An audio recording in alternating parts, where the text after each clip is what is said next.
Dented armor, dull swords, baubles and trinkets set within poorly crafted gold. This was what passed for tribute in the kingdom nowadays.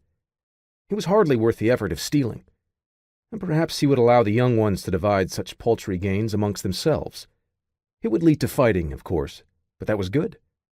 Better they quarrel among each other and learn to use their claws and teeth so that they would never be caught unprepared by lesser creatures.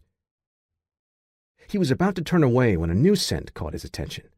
It was faint, easy to miss, yet it carried with it the unmistakable whiff of the potent and exotic. Looking through the torn-apart wagon once more, he ran a massive claw through a pile that had seemed to be only rags.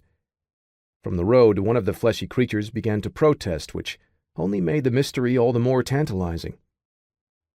A glimmer of light sparkled in the evening's fading light as he parted the small mound of cloth.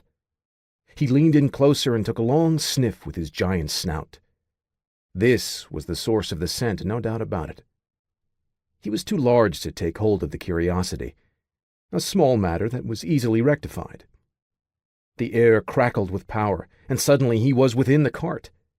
His majesty was hidden, replaced by the form of a lesser creature in metal armor that poorly replicated the natural defense of his people. Much as he loathed wearing this body, sometimes it was necessary. The small could wriggle around where the mighty would never fit. This close to the object, he could feel its power. The sensation was a strange one, not magic, not as he knew it. No, this was something different. Yet even as his hand drew closer, he knew it was not lesser. If anything, he suspected magic may be a pale imitation of the force contained within this strange crystal object. His hand wrapped around the glowing surface. Only now could he see that the light it shone was its own and had nothing to do with the sun, and lifted it from the heap of rags that had hidden its splendor. All around him, the world seemed to twist and shift. Yes, this was new indeed, new, strong, and rippling with possibility.